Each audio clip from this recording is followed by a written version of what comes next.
posibilidad ng tagumpay o kabiguan, ng ligaya o lungkot.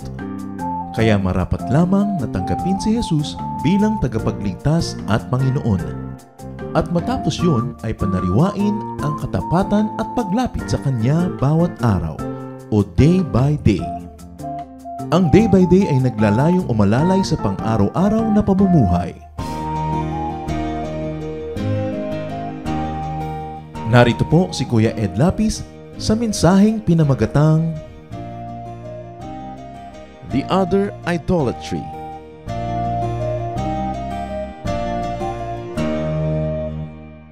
Napakalaking usapin sa mga religious issues, yung idolatry. Nagiging divisive yan kung minsan, nagkakasamaan ng loob. Pero maraming uri ng idolatry at may isang malaking uri ng idolatry na napapabayaan sa usapan. At yan po ang ating topic ngayon, the other idolatry. Salamat Panginoon dahil kayo'y Diyos na walang katulad at wala kayo Panginoon na image. Kayo ay kayo at hindi namin kayo kayang bigyan ng kwadro. We cannot frame you, we cannot say this is you because you are you. Salamat na lamang Panginoon dahil walang hanggan ang inyong kaluwalhatian. At salamat din dahil kahit paano sa aming mga limitasyon, nakakasilip kami sa iyong hiwaga, naiintindihan ka namin, Lord, kahit partly. We cannot presume to know you fully, but we thank you that you continue to reveal yourself to us. And that is what we ask you, Lord, to do right now, to continue to reveal your truth to us, a truth that we can operationalize in our daily life.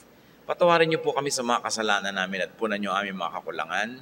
Ang mga galit at hinanakit at puot namin sa aming puso ay pawiin ninyo at patawarin mo kami kung nagbibigay kami ng puwang sa puso namin sa mga ganitong bagay. Linisin niyo po kami at pakaingatan niyo, Panginoon, ang aming isip na sa inyo matuon, kayong maunawaan at kayo ang masunod. Salamat sa lakas ng katawan that also sets us free to worship you. That we have mouths to use in speaking to you and even our minds, O Lord, when we communicate with you without words. Salamat sapagkat kami maraming dapat na itanaw ng utang na loob sa inyo. At salamat din sa mga hindi nyo binibigay sapagkat nananalig kami, kayo pa rin ang higit na nakakaalam kung anong mabuti sa amin. Dalangin namin ngayon, payapain niyo po aming loob, binaalis namin ang anumang bagay na maring umagaw sa aming pansin. We like to give you undivided attention. Deal with us, teach us, guide us, Father. In the name of your Son, our Lord, the Lord Jesus Christ, we pray. Meron po tayong alam na common idolatry. Yun ang paggawa ng mga imahen at mga Diyos-Diyosan. At sabi sa Exodus 20, verses 4 to 5, you shall not make for yourself an idol in the form of anything in heaven above, or on the earth beneath, or in the waters below. You shall not bow down to them or worship them. Malinaw ang itinuturo ng Panginoon dito sa chapter na ito na hindi niya nais ang kanyang mga anak ay gumawa ng mga inanyong mga Diyos o kamukha ng Diyos at mga Diyos-Diyosan at hindi daw ito dapat na yukuan o kaya ay sambahin. At sa Psalm 135, 15 to 20, the idols of the nations are silver and gold, made by the hands of men. They have mouths but cannot speak, eyes but they cannot see. They have ears but cannot hear, nor is there breath in their mouths. Those who make them will be like them, and so will all who trust in them.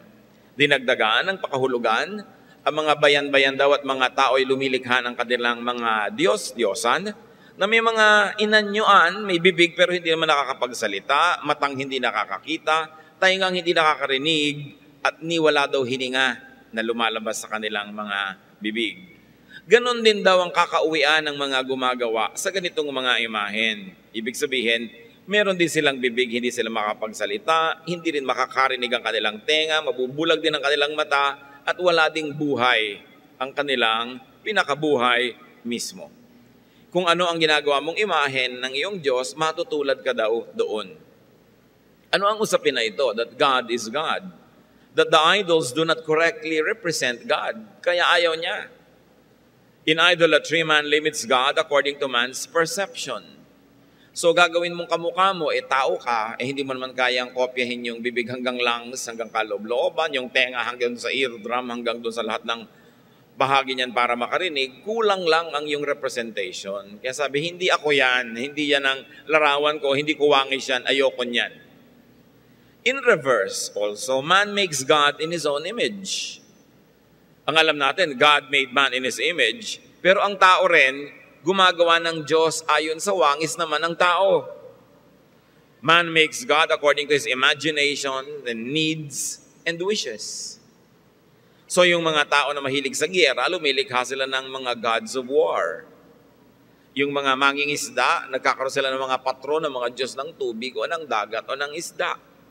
Ang mga magsasaka, lumilikha at sumusunod sa mga patron ng pagsasaka at pagtatanim. Ginagawa natin ng Diyos sa tulad natin at pinapagawa natin siya ng mga gawain na gusto nating magawa, pero siya ang ginagawa nating modelo. God becomes a projection of people's wants and fears. Kaya pag kami mga lahi o mga tribo na nag-headhunt, meron sila mga Diyos ng headhunting. Pag kami mga lahi na mahilig pumatay ng kapwa, meron sila mga Diyos na dinadasalan kasama nila sa ganong mga uri ng digma. Kung takot na takot ang mga tao sa kidlat, meron sila mga patron at Diyos ng kidlat. Kung ang kinakatakutan nila ay lindol, meron silang mga patron ng lindol. In other words, kung ano yung takot mo, kung ano yung gusto mo, lumilikha ka ng Diyos na tutugon doon. Kaya likha ng tao yung Diyos na yun. Hindi yun ang tunay na Diyos. Yun ay Diyos-Diyosan. And then that God becomes the model or ideal and the image even of man's limitations at the moment. Kaya ayaw ng Diyos kasi napakalaki ng kulang at maling-mali. God or idols become their legitimizers. So pagka meron ka nga namang sinasamba ng Diyos na kumakatawan sa gusto mo, sa mga pinapangarap mo at mithiin mo sa buhay, nagmumukha tuloy tama yung gusto mo kasi may katumbasyon ng Diyos eh. That's why God hates idolatry. It limits God's range and definitely insults God's true image. Kaya sabi niya sa Jeremiah 25:6, "Do not provoke me to anger with what your hands have made." Huwag niyo nga akong galitin sa pinaglililikha ng mga kamay niyo. Ano mga lesson dito mga kapatid? Makers and worshippers of such idols become like them. Idol mo yon, di nagiging ganun ka rin. Kung idol mo ang isang artista, pati hairstyle niya, nagiging ganun ang hairstyle mo. Kung idol mo ang isang martial artist, ganun din ang suot-suot mo, yung suot niya. So kung idol mo ay ganung Diyos-Diyosan, magiging ganun ka rin. Psalm 135:18, "Those who make them will be like them, and so will all who trust in them." Needless to say, idols are misrepresentations of God. Hindi sila representation, sila ay misrepresentation. Acts 7:48-50, "However, the Most High does not live in houses made by men. As the prophet says, 'Heaven is my throne, and the earth is my footstool. What kind of house will you build for me? Says the Lord. Or where will my resting place be? Has not my hand made all these things?'" So sabi, ang Diyos na lumikha ng lahat-lahat, hindi nagtitira sa mga bahay, gusali, imahen na ginawa lang ng tao. Paano mo masasabing ito ang bahay ng Diyos? Ang laki-laki ng Diyos. Pero syempre, ang mga relihiyoso, pag nagpa-fundraising, sasabihin nila, ating gawain ang bahay ng Diyos. Para ang mga tao ay ganahan na magbigay. May bahay ba ang Diyos? Wala. Pero kung gumagawa ka ng church building, gumagawa ka ng worship place, di bahay natin. So pagpagandahin natin, paghinhawahin natin para tayo ay guminhawa, para tayo makinabang, hindi dahil bahay yun ng Diyos. Yung mga ganong uri ng mga pagmamanipulate ng utak ay ginagawa ng napakatagal ng panahon. Kaya sabi sa Biblia, paano naman kayo gagawa ng anumang bagay na pwede kong tirhan? Magkakasya ba ako dyan? Sabi ko, wala akong pwedeng pagpahingahan na gawa nyo lang kasi kayo lang nga ang aking gawa. Hindi ba ako ang may gawa ng lahat ng yan? Yun ang sinasabi ng Diyos.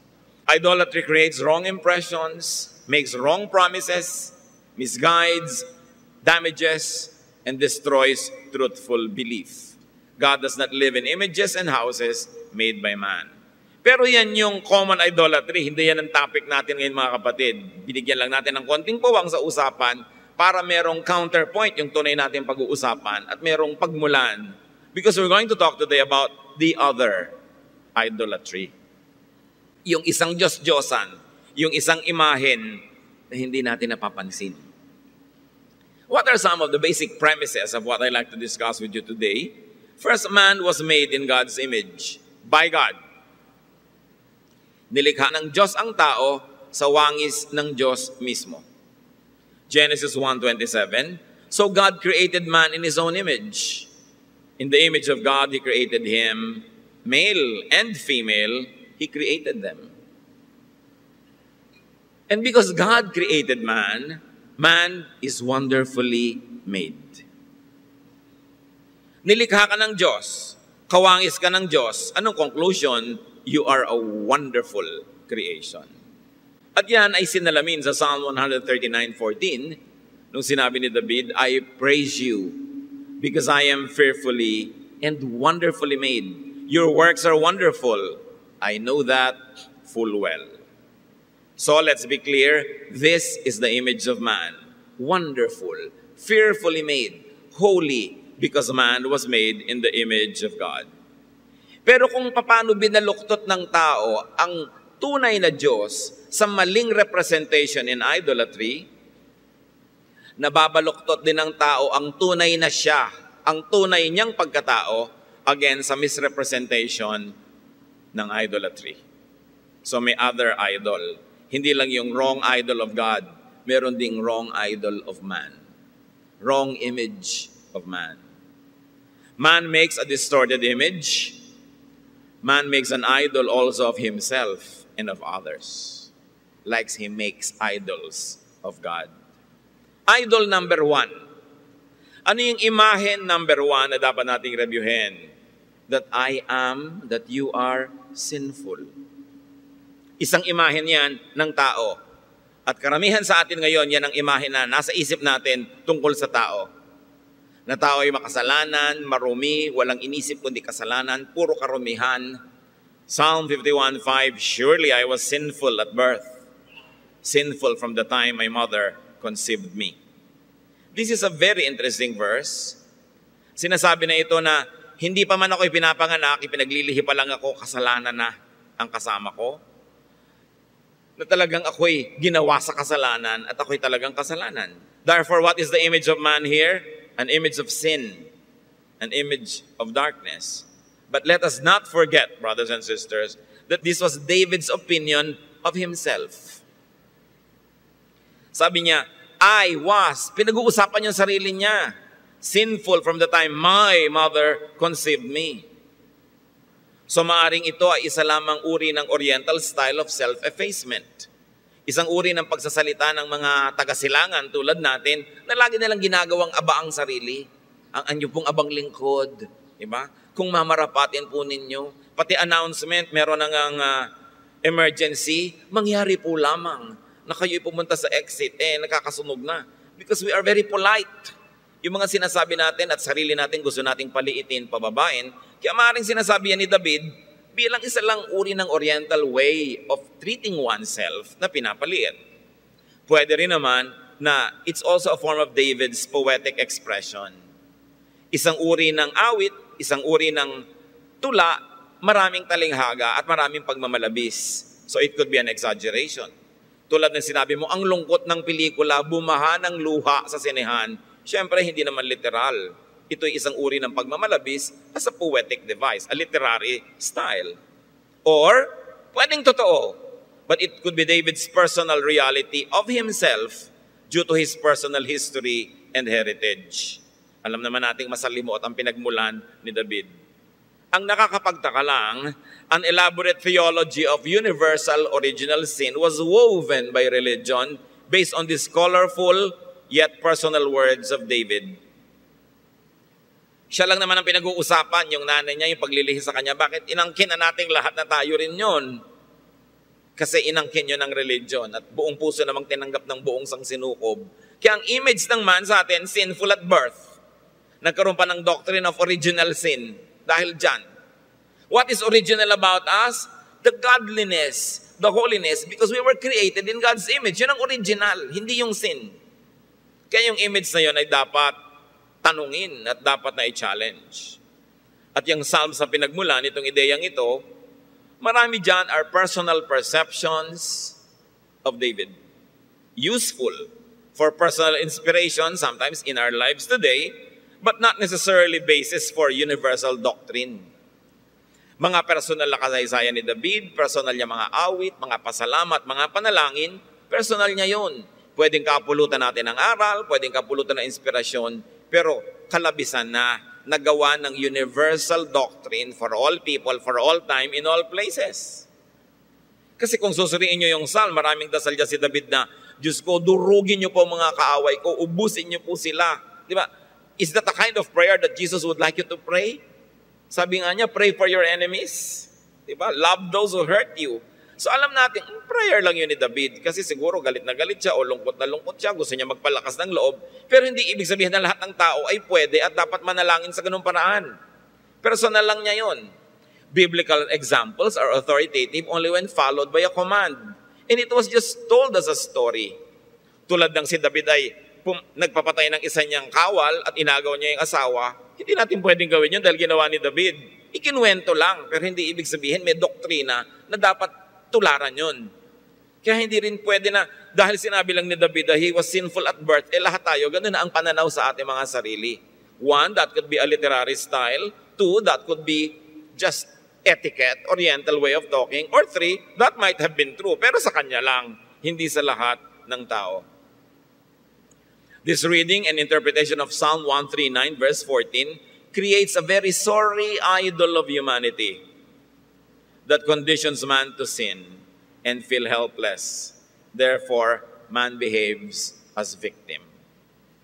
Pag ang pinairal natin sa ating isip ay yung imahe na ipininta nung Psalm 139, anong tingin mo sa tao?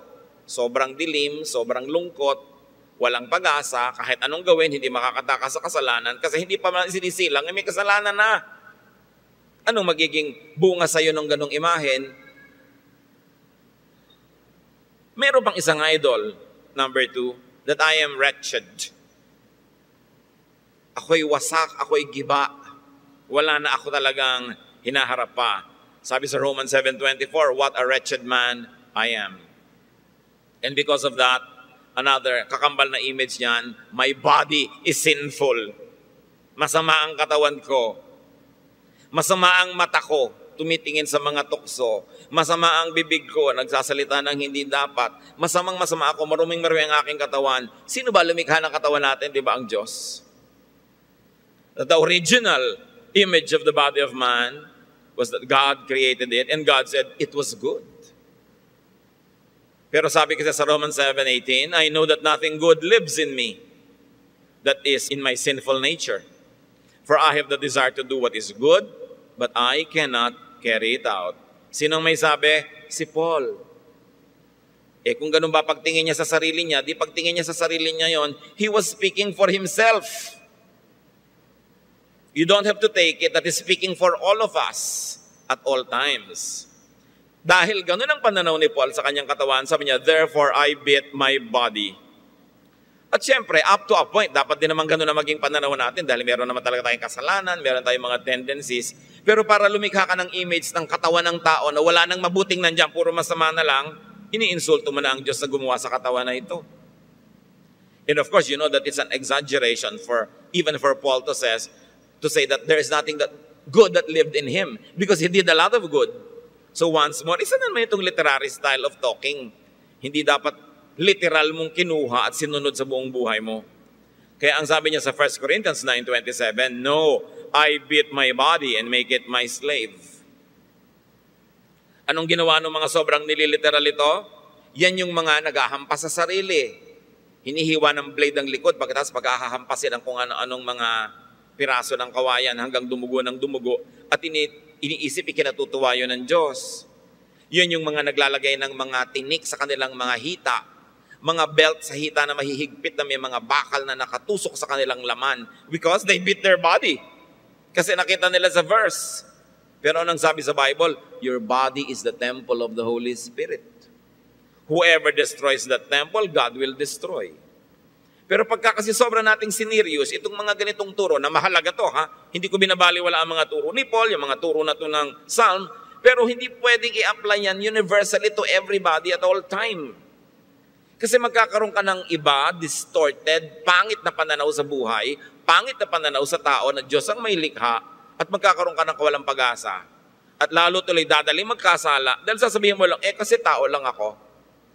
Kasi ang image mo sa tao talunan, sira, wasak, giba. Kaya dapat ituwid yung other idolatry, the wrong idol that we make of ourselves. The idol that we create for humanity, that God did not create for us.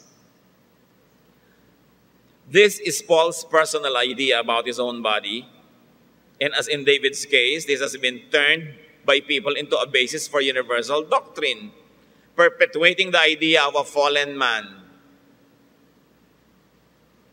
Paul, of course, was very influential, but he must be read very, very carefully.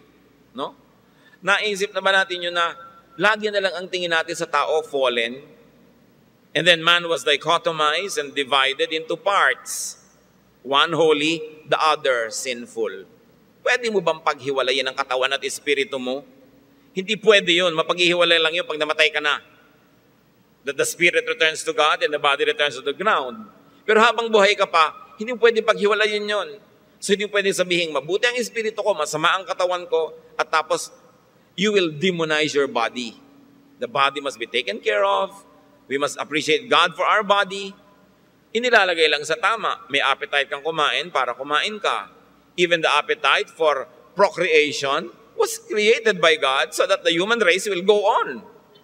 May tama lang lugar, may tamang konteksto, pero hindi yun masama. Sobra kasi nating minamasama. Meron pang nagtatanong sa akin, Pastor, may asawa po ako pero naging Christian po ako. Will I still go to bed with my husband? Natural. Alam nga naman yung husband will go to bed with the bed. Kaya ka nga asawa niya. Akala nung iba pag naging Kristiyano ka na, lumapit ka sa Diyos, you have to deny every desire. Lahat ng desire tama. Kung tama yung object, tama yung lugar, tama yung method. Kasi Diyos ang may lagay niyan. Huwag niyong mamasamay naman pinaglalagay ng Diyos. Kasi kuminsan, pag nagiging Kristiyano, sobra nagiging malisyoso. Pati yung Diyos ang naglagay, minamasama. What are the effects of this type of idolatry and iconography that we make of ourselves? Overall gloom about humanity and humanness. Kaya iba gusto nang mamatay para po lumipat na sa langit. Dahil ang tingin nila sa buhay na ito, ang mundo'y masama, lahat ng material na bagay ay masama, ang katawan ay masama. Diyos ang may likha niyan, tapos sasabihin mong masama. Dapat natin igalang ang Diyos. When there are rats in the ship, you probably want to kill the rats, but you don't sink the ship. Meron tayong mga kaunting kapintasan, pero hindi ibig sabihin na buong-buo tayong kapintasan, na buong-buo tayong mali. Another effect of this type of idolatry is preconditioning to be fallen, to be sinful. Total, sapagkat kami tao lang, di expect us to be human only. Ang naging meaning na kasi ng human, fallen, distorted, warped, sinful. No. It is glorious to be human because God made us wonderfully. So that we should not deny our humanness. Yung iba kasi sobrang denial pagka naging born-again Christian, pag nag-Bible, dine-deny lahat, nabubuhay sa pagpapanggap, sa pagkukunwari. Kunwari, walang desire, meron din naman, nagkakasakit tuloy. Kasi sobrang laging kinukubli. Puro pagtitiis. Hindi yun na inutos sa atin ng Diyos. Kuminsan yun na utos sa simbahan. Kaya dapat sinusuri mo kung tama ba ang representation, saan tama, saan hindi tama. Because religion has become very manipulative in the past 2,000 years. Dapat i-reform ang pananaw natin sa Diyos. Yung Diyos, ang religion pa naman, nagiging parang filter through which you look at God. So kung ano ipakita sa iyo, yun na lang makikita mo. That's why it is the duty and privilege of every person to know God in a personal way. Religion can guide you, institutions can help you, but you've got to have a very personal relationship with God, a personal communication with God, and a personal perception and allocation of God in your life. Kailangan merong kanun. Huwag mong iasa lang sa iba. Another effect, of course, is projection of the fallen nature on real life. Kung yun ang idol mo, di magiging ganun ka. Anong idol natin sa man? Fallen. Di lagi ka talaga nagfo-fall. Kasi parang sinadya mo na magiging ganun ka. Yun pala yung idol mo. Alam nga naman pa, iba ka pa. Another effect of that is judgmentalism. Ang nakikita na lang tuloy natin sa kapwa, yung masama. Puro masama. Pag hindi mo nakikita ang mabuti sa tao, iniinsulto mo ang Diyos dahil nilikha yun ng Diyos. And because nobody can be perfect, therefore nobody can be perfectly wrong. Nobody can be perfectly bad. May good din yan. In fact, maraming good yan. Na-condition lang tayong isipin na mas marami yung bad.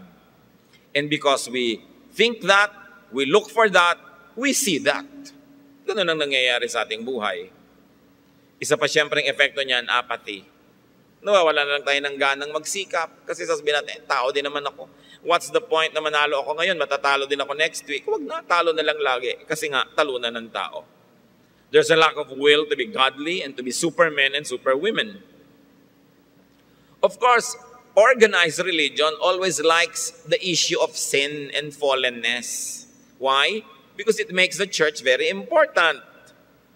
Pagka laging ang tao ay fallen, laging tao ay marumi, makasalanan, lagi nagiging mahalaga ang priesthood. Kasi sila ang namamagitan between the fallen man and God. Kaya gustong-gusto siyempre ng religion, ipagsiksikan lagi sa isip mo, marumi ka, kulang ka, dahil humahalaga tuloy yung mga priests natin. Dahil sila ang lalapitan natin para ilapit tayo sa Diyos. It makes them very, very important. That's why they like that image of man, the fallen man, because a fallen man always has to be redeemed. It puts them in the center of religious economy. Kaya dapat nating sinusuri din yun. The challenge now is transcending personal idolatry. Una, that you identify that there are false idols about us, human beings, then dapat malampasan yan. You've got to transcend.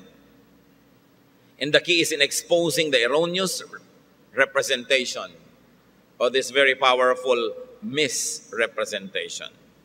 Again, premise, God created man in His own image, not in the image of sin. Alam nyo yun. We were created in God's image. The original creation was good. Genesis 1:10, and God saw that it was good. And as we have read in Psalm 139, we were fearfully and wonderfully made. Premise 2, the Spirit of God lives in man. Noon, lalo na ngayon. 1 Corinthians 2:12, we have not received the spirit of the world, but the Spirit who is from God. So sinong nasa inyo ngayon? It's not the spirit of the world. It's not the spirit of Satan. It is the Spirit of God. Tapos sasabihin mo, fallen ka. The Spirit of God lives in the believer. Man is the temple of God, the Holy Spirit. Kung talagang may bahay ang Diyos, hindi yung building, ikaw. Ikaw ang templo ng Diyos. Ang katawan mo, ang templo ng Espiritu ng Diyos. 1 Corinthians 6:19, do you not know that your body is a temple of the Holy Spirit, who is in you, whom you have received from God? So wala doon sa langit, wala sa hangin, wala kung saan-saan. In you, nandun yung Espiritu ng Diyos. Even if man had a fall, man had been saved, recreated, and even made holy by the ministry of Christ once for all. Minsan lang na ginawa ni Jesus para sa lahat ng tao, sa lahat ng panahon, sa lahat ng lugar. So kung sakali man na yung race, the human race, had a fall, the human race was also redeemed by the work of Jesus. Minsan lang para sa lahat, at yun ay tapos na. Kung nagkaroon man ng sumandaling panahon that man was in a fallen state, nabura na yon sa pamamagitan ni Kristo. Ang kailangan lang ay paniwalaan, tanggapin. At ang ating pamamalita, dapat ipinamamalita nating tapos na ang pagbabayad para sa kasalanan, ang tao'y natubos na. Dapat na lang, bawat isa, tanggapin niya yun at maging totoo sa kanyang buhay. What is the challenge and the need? To rediscover your reborn and true image. Kung nananalamin ka pa rin at sinasabi mo, I'm sinful at birth, ipinanganak ako sa kasalanan, pinaglihi sa kasalanan, magiging makasalanan talaga ako, ang sama-sama ng katawan ko, ang sama-sama ng isip ko, maghunos dili ka kapatid, magbago ka ng pananaw. Man's true image is that of the temple resident who is God, not the damaged temple building which was the state of our body before redemption by the Lord. Ang tunay nating imahen, yung imahe ng gumawa sa atin, ang Diyos. Hindi yung imahe ng sumisira sa atin, si Satanas. Ang imahe natin, our true image, is the image of God.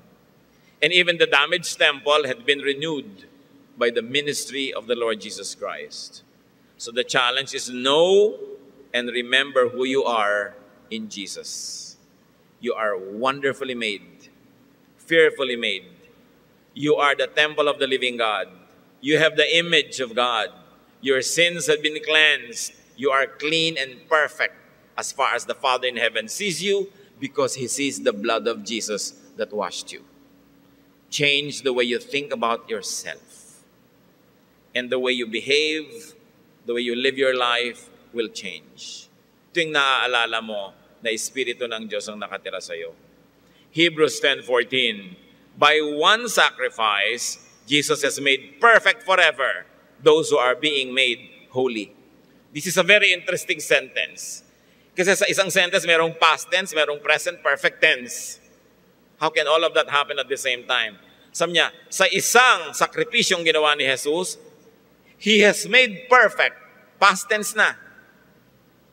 He has made perfect forever. Ibig sabihin, minsan lang niyang ginawa, nagawa na yon, at habang panahon na ang bunga nun, He has made perfect forever those who are being made holy. Sabi ng Hebrews 10:14. Tandaan niyo mabuti ang verse na ito. Hebrews 10:14. By one sacrifice, He has made perfect forever those who are being made holy. So ginagawa ka pa lang niyang holy ngayon kasi hindi ka pa talaga tunay na literally, actually holy, pero ang tingin na sa'yo, perfect. At forever na yon, wala nang bawian. Nung si Kristo ay namatay para sa'yo, at tinanggap mo yun sa iyong buhay at pinanaligan, naging perfect ka na forever. Ano pa man ang gawin mo, wala nang bawian. Kahit sa totoong buhay, you are still being made holy. So parang si Jesus, tayo-tayo lang ha, you are still being made holy. Pero pagharap niya sa Ama, Ama, perfect na po sila. At sasabihin mo, teka, hindi pa ako perfect, ginagawa mo pa lang akong perfect. Perfect yung sacrifice ko. Akong nakikita ng Ama, hindi ikaw. Kaya perfect ka na forever. Ganong kahalaga yung ministry ni Jesus hindi pwedeng pabayaan at hindi pwedeng hindi pamalita. No? Tapos na ang ginawa ko para sa'yo. Pero usapan na lang natin, actually hindi ka pa tapos. Sa tunay na buhay, patuloy ka pang ine-edify. You grow from holiness to holiness. You grow from glory to glory. Pero sa tingin ng langit, pag bigla ka namatay ngayon, perfect ka. Kaya ka pupunta doon. Tapos na yan, sabi ng Panginoon. Hindi natin yun na-appreciate. Lagi tayong nabubuhay sa guilt, lagi tayong nabubuhay sa sama ng loob, sa hirap, sa pagpapakasakit. Kasi ang pinangtitingnan lang natin yung actual na sitwasyon natin. The actual. Hindi natin tinitingnan yung ating legal position before heaven. The legal position is that you have already been made perfect forever. At pag alam mo na yun, babait ka na siyempre, luluwag na ang lahat ng pananaw mo kasi secure ka eh. Usually, mas sungit lang tayo kasi insecure, meron tayong mga fear. Madamot lang tayo kasi meron tayong mga fears. Pero kung alam mo na that you are secure forever, pwede mo nang luwagan ng lahat, maging mas mabait ka na, relax, enjoy life, at lalo ka magiging godly. Not because you're afraid of punishment, but because you are grateful to Jesus. Nagugustuhin mong maging katulad niya. So what must we do? Those who are in the Lord, forget the past and move on. Philippians 3:13, one thing I do, forgetting what is behind and straining toward what is ahead. Marami sa atin nakakulong pa sa nakaraan. Hindi pa pinapatawad ang sarili, pinerfect ka na nga ni Lord Nabubuhay pa sa hinanakit, sa mga takot, sa mga sama ng loob, sa sarili at sa kapwa. Tama na yun. Dapat na nating ma-enjoy yung ating perfect state. Although actually, pina-perfect pa yon, pero legally tapos na. Parang mag-asawa, may legal kang asawa, kasama mo man at hindi, asawa mo yun. So may actual kang kasama, may actual na asawa, pero kung wala siya, legally asawa mo pa rin. Ganon din yung holiness. Kahit kuminsan hindi lagi mong kasama yung holiness na yun, nawawalay sa'yo pamisa-misan, legally holy ka pa rin. Why? Because the perfect ministry of Christ is good once for all. Sobrang galanda ng mensahe. And this is the heart of Christianity. Hindi laging pampagilty sa kapwa, hindi lagi na lang paparusa sa sarili. Kailangan, enjoyin na natin yung na-beneficio natin sa paghihirap ni Jesus. Hindi na natin siya kailangan samahan sa hirap niya sa Kalbaryo. Solo niyang ginawa yon. Ang dapat na lang ngayon, magpasalamat tayo at samahan natin ang kapwa natin sa mga hirap nila.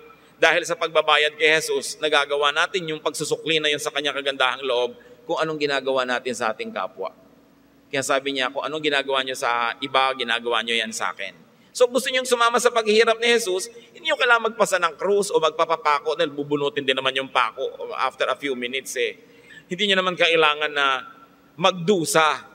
Ang gawin na lang natin, at ito kung kinakailangan ng hirap, tumulong tayo sa ating kapwa. Iyon ang pagsusukli sa kabutihan ni Jesus. But do not always be oppressed by the issues of sin and guilt. Kung lagi kang guilty, bakit pa namatay si Jesus para sa'yo? Kung lagi mo na lang pahihirapan ang sarili mo. 1 Corinthians 6:11, and that is what some of you were. Ibig sabihin, maraming kasalanan. But you were washed. You were sanctified. You were justified in the name of the Lord Jesus Christ and by the Spirit of our God. So pinahugasan na kayo. Naalinis na kayo. At hindi lang yun, ginastify pa kayo. Binigyan pa kayo ng katuwiran. Tapos na yun.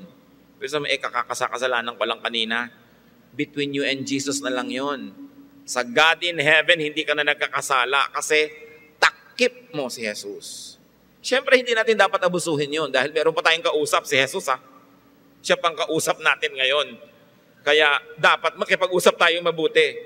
Pero pagka lahat na naging kulang, inabutan ka na ng kamatayan, o dumating na ang Diyos, kulang ka pa rin, lahat yan hindi makikita at hindi titingnan ng Diyos. Ang kanyang nakikita lang yung buo, ganap, and perfect sacrifice of Jesus for you. That's why He is our Savior. Salamat may Savior tayo. Kung hindi, you have to work hard to save yourself. And it cannot happen. Dalawa lang ang relihiyon sa mundo, mga kapatid.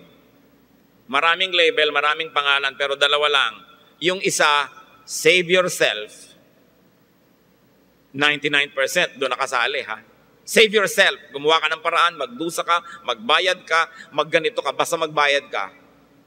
At yung isang religion is the Christianity based on the Lord Jesus Christ's work. Jesus is your Savior. And that Savior is enough. Baliwala yung mga pangapangalan ng religion o mga label-label. Tingnan mo lang kung ano yung laman. Ikaw ba yung nagsasave sa sarili mo? O may Savior ka? Yun ang napakahalagang pagkakaiba.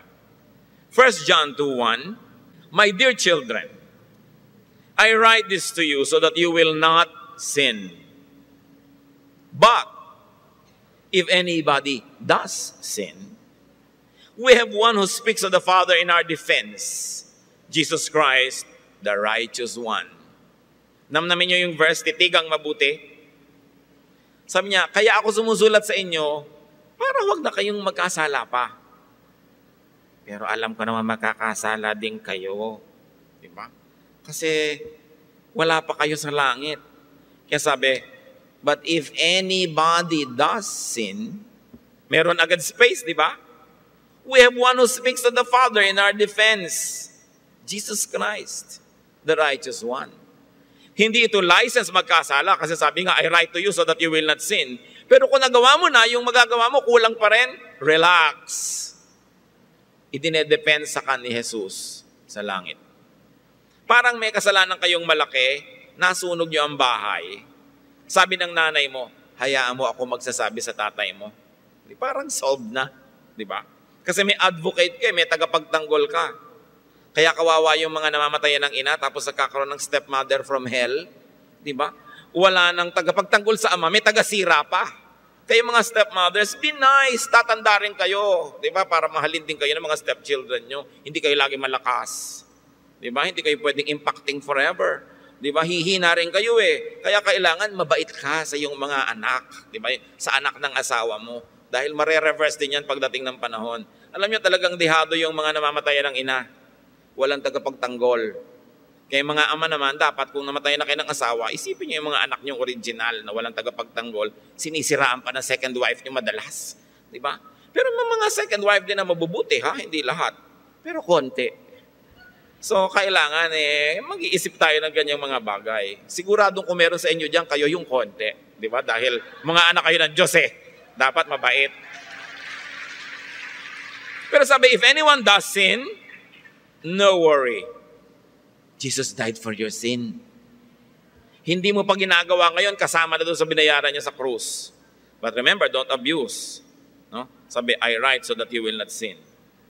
Kaya mga kapatid, pag nagawa na natin yung kaya natin, relax na. Bakit ka pa nagkaroon ng Diyos kung lagi kang tense, lagi kang stressed, lagi kang inuusig ng kapwa o ng sarili mo?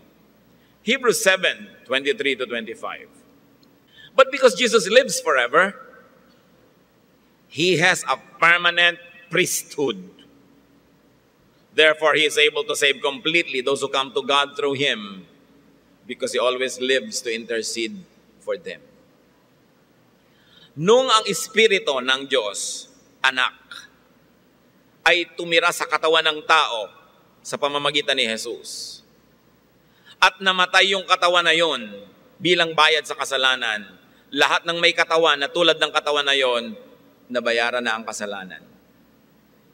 At nung si Jesus ay nabuhay na muli, alam niyong hindi siya hangin, hindi siya usok, hindi siya multo. Nung bumangon muli sa kamatayan ng Panginoong Jesus, kumakain, nakikita nila, nahihipo nila, nakakasama nila, may katawan pa rin. At ang Panginoon ay umakyat sa langit, dala yung katawan na yon. At itong sinasabi dyan, because Jesus, as God and man in one person, lives forever, there will always be the human in Him that will always talk to God for the sake of the humans. Kaya sabi, we have a priest forever. It is a permanent priesthood. You know what a priest does? Nakahawak sa Diyos sa isang kamay at nakahawak siya sa tao sa isang kamay at namamagitan siya. Yun ang priest. At sabi kay Jesus, may priest tayo forever. Hindi niya kasi hinubad yung katawan na yon. It was a glorified body pero hindi niya hinubad. Ewan natin kung pagdating ng panahon, may iba yon. Pero ang sinasabi, He is our priest forever. Habang nandun si Jesus, laging may magtatanggol para sa tao. Laging may magpapaalala sa langit, huwag nang parusahan yan, kaya nga ako naparusahan. Ayan, yung ginawa niyan yan yung isa sa mga galos ko. Yung kasalanan niya na yun, isa yun na patak ng dugo kong ibinayad. Bakit niyo sisingilin ng double jeopardy? That's why Jesus is our priest forever. And when you know that, you can relax. Not to be tamad, not to be pabaya, but to be accountable to God and to be loving. Ephesians 4:30, you were sealed with the Holy Spirit of God for the day of redemption. Selyado ka na, wala nang makakagalaw, walang makakapagbukas, sealed. So revive your spirit along the true image of yourself. Celebrate your renewal and that of others, and change the way you think. Romans 12:2, be transformed by the renewing of your mind. So change the way you think of yourself and change the way you think of others, of humanity. Change your self-image. Change your icon and idol that is based on that sinfulness and guilt. Ephesians 4:22-23, put off your old self, be made new in the attitude of your minds. Why in the attitude of your minds? Because you've already been made new by the blood of Christ. But you've got to do your part. Make yourself new by changing the way you think about yourself and about others. At alam nyo, pagka alam natin ang nakatira sa atin ay ang Diyos, hindi ang demonyo, lalo tayong we will sin less and less. Kasi igagalang natin yung nakatira eh. Pero pag lagi sinasaksak sa utak mo, may nakatira talagang impacto sa'yo, di ba dumadaling gawin? Total, nandun na siya sa loob. Pero pag naiisip mong Diyos ang nakatira dyan, lalong dumadaling magpakabanal at magpakabuti. So conform to your true image, earned for you again by Christ, given to you originally by God the Father in creation, and returned to you by the accomplished and perfect work of Jesus. So reclaim your true identity. Be true to your identity. Live as you really are. 1 Peter 2:9, but you are a chosen people, a royal priesthood, a holy nation, a people belonging to God. Not to Satan, not to darkness, but to God.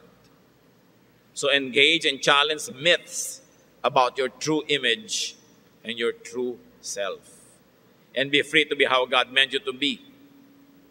Nilikha ka ng Diyos na mayroong halaga, mayroong purpose. Maging totoo ka doon, sasaya ka, at papasayahin mo yung lumikha sa'yo. Destroy the other idol, the bad, the fallen idol of yourself. Because in Jesus, you have regained your true idol, your true image, that of God.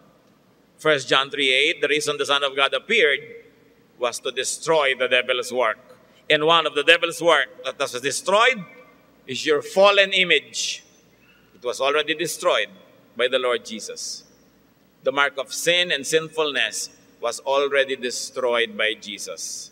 You are a brand new being, a new creation, created in Christ Jesus to do good works.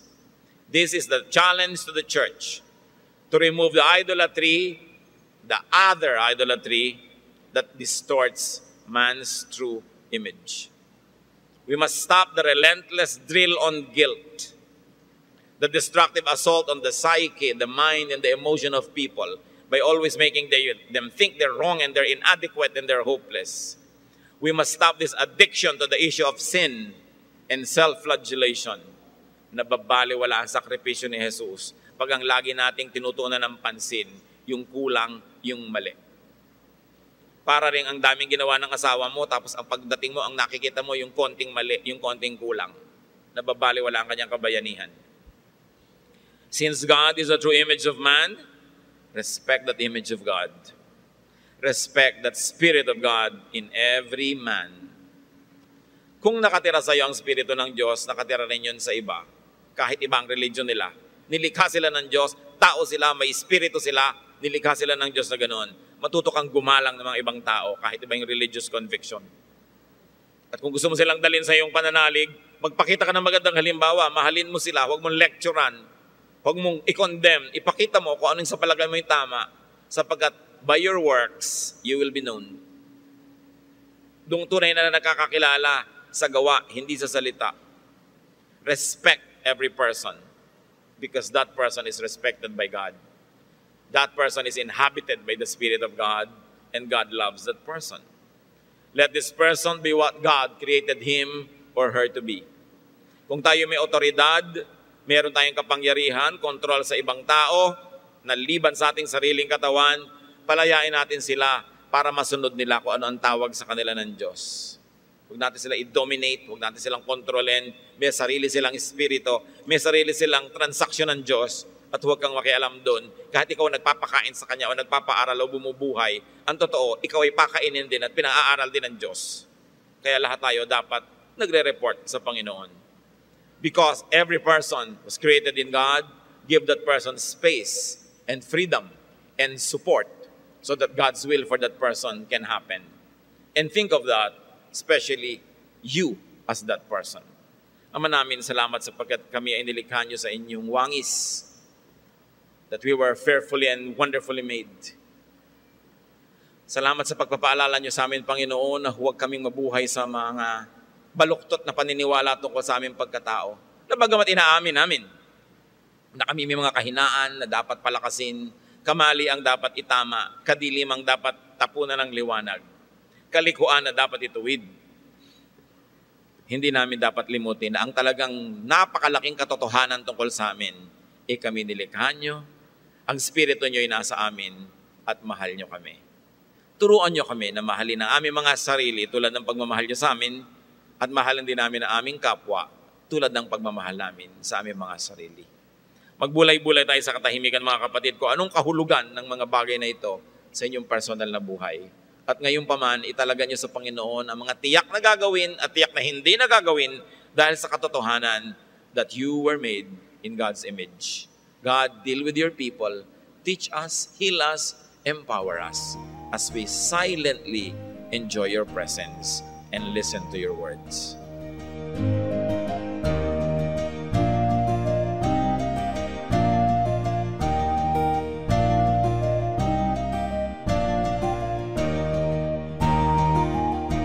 Ang katatapos pong mensahe ni Kuya Ed Lapiz ay pinamagatang The Other Idolatry.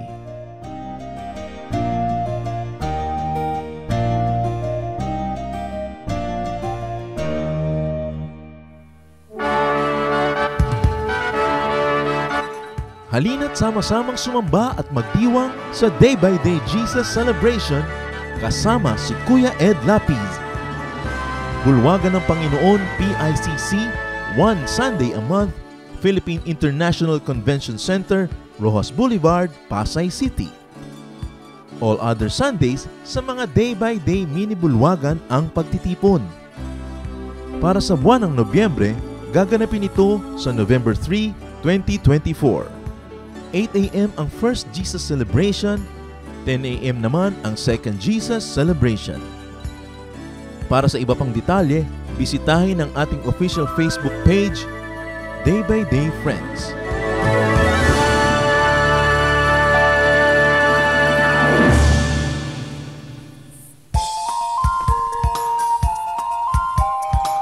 Hello po sa inyong lahat. Ako po si Pastor Jason Celestra. At ako naman po si Pastor Louie Tadle.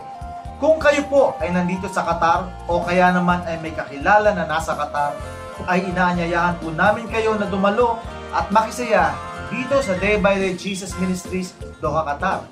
Mayroon po tayong face-to-face worship service tuwing Biyernes, 10 a.m. dito sa ating bulwagan sa New Salata, Doha. At pwede rin po kayong umattend sa ating online Bible study via Zoom tuwing Martes, 8 p.m. Para po sa karagdagang detalye, maaari kaming kontakin sa Facebook page na Day by Day Qatar. Halina at ipagdiwang natin ang ating Panginoong Jesus.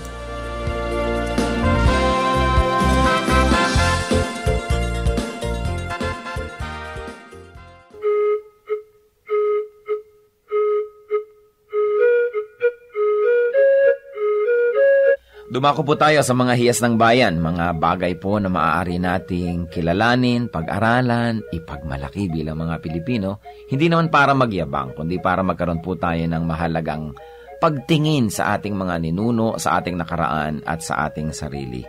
Sabi nga po, ang hindi lumingon sa pinanggalingan ay hindi nakararating sa paroroonan. Kaya mahalaga rin naman na atin pong pagbulay-bulayan, pag-aralan, yung mga karunungan ng ating bayan. At ngayon po ang ating hiyas na itatampok ay isang kasabihan. Bakit po hiyas ang kasabihan? Sapagkat bago naman tayo makagawa ng isang kasabihan, kailangan ng napakahabang panahon, ng pag-aaral, ng pagmamatyag, at ng isang sensitibong puso sa mga katotohanan sa daloy ng buhay. Bawat isang kasabihan po ay maaaring isa o maraming buhay na nagtulong-tulong, nagsama-sama upang makita ang mga batas ng buhay, ang mga daloy ng mga katotohanan. Kaya nga po ang isa nating pagbubulay-bulayan ngayon na kasabihan ng ating bayan na hinango po sa koleksyon ng UP Cultural Dictionary for Filipinos ni Thelma Quintanar at mga kasama. Sabi po ng kasabihang ito, ang bayaning masugatan, nag-iibayo ang tapang. Tama nga naman po. At ito po, kung ibabase natin doon sa kanyang pangunahing kahulugan, yun pong literal, totoo naman. Sa mga larangan ng digmaan, yung mga bayani, yung habang nasusugatan, habang tinatamaan at nagdurugo o kaya po ay lumilipad ang mga punglo sa paligid, ay lalong tumatapang. Yun po yung mga bayani, siyempre may mga duwag na pag nasugatan, umaatras naman. Pero ang mga bayani, pag nasusugatan, nag-iibayo pa ang tapang. Subalit higit po dito sa pangunahing kahulugan nito na yung literal, meron pa pong malalim na kahulugan siyempre ang hiyas ng bayan na kasabihan na ito. Na ang taong talagang matining ang loob, ang taong talagang mahusay ang kalooban, ang tao na talagang magiting ang kanya pong pagkatao, habang siya po ay hinahamon ng mga nakapaligiran, habang siya po ay pinipilit na ikulong, ay lalo naman siyang nagpipilit na makalaya. Habang siya ay minamaliit, ay lalo naman niyang pinapatunayan ang kanyang kadakilaan. At habang siya po ay pinahihirapan sa kanya pong pagtatangkang makamit ang kanyang minimithi, ay lalo naman po siyang nagsusumigsa at lalo naman siyang nagsisikap na malampasan ang mga hadlang na ibinibigay sa kanya. Yan po ang tunay na kabayanihan. Hindi madaling matakot, hindi madaling umatras, hindi ningas kugon, hindi madaling panghinaan ng loob, at hindi madaling alisan ng damdaming marubdob upang maituloy ang mga dakilang adhikain. Yan po ang isang tunay na kabayanihan. Hindi madaling pigilin ng mga kalungkutan, hindi madaling pigilin ng mga balakid o hirap. At yan po ang isang tunay na kabayanihan. Yung pong tayo ay magkaroon ng isip na kapag naidalangin na natin at nadesisyon na natin gawin na isang bagay, hindi tayo madaling hadlangan. Habang nagkakaroon ng hadlang, lalong tumitibay ang ating determinasyon na ito'y malampasan. Habang tayo nasusugatan, lalo tayong tumatapang. Yan po ang isang magandang kaugalian ng ating bayan na dapat nating alalahanin. Hindi po yung ningas kugon na sabi ng mga banyaga tungkol sa atin, kundi yung kasabihang ito, ang bayaning masugatan, nag-iibayo ang tapang.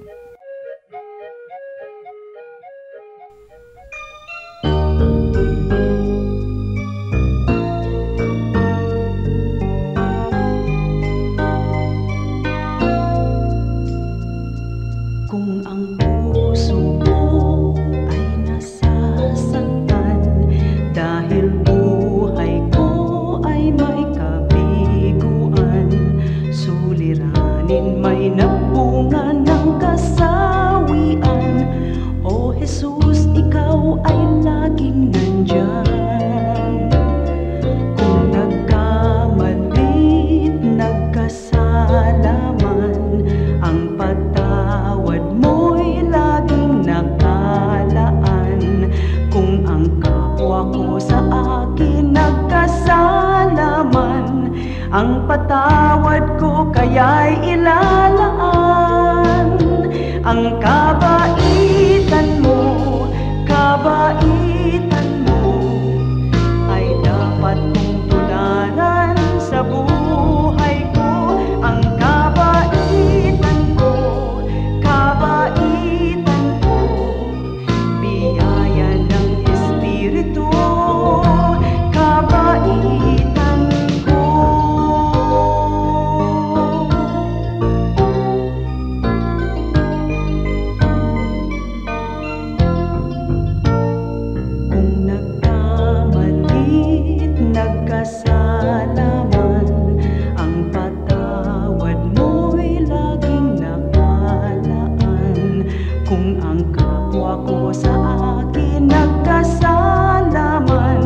Ang patawad ko kaya'y ilalaan. Ang kabaitan mo ay dapat mong tularan sa buhay ko. Ang kabaitan ko, biyaya ng Espiritu, kabaitan ko.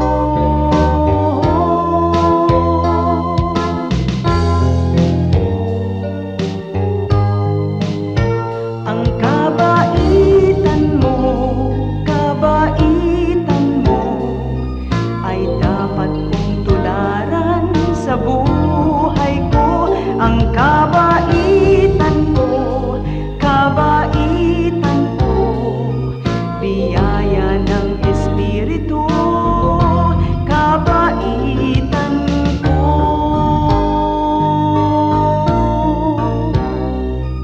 Biyaya ng Espiritu, kabaitan ko. Oras na po para pansamantalang magpaalam ang programang Day by Day. Tayo po'y magsama-sama tuwing ika-6 hanggang ika-7 ng umaga, araw-araw. Magandang umaga po at mabuhay ang Panginoong Hesus!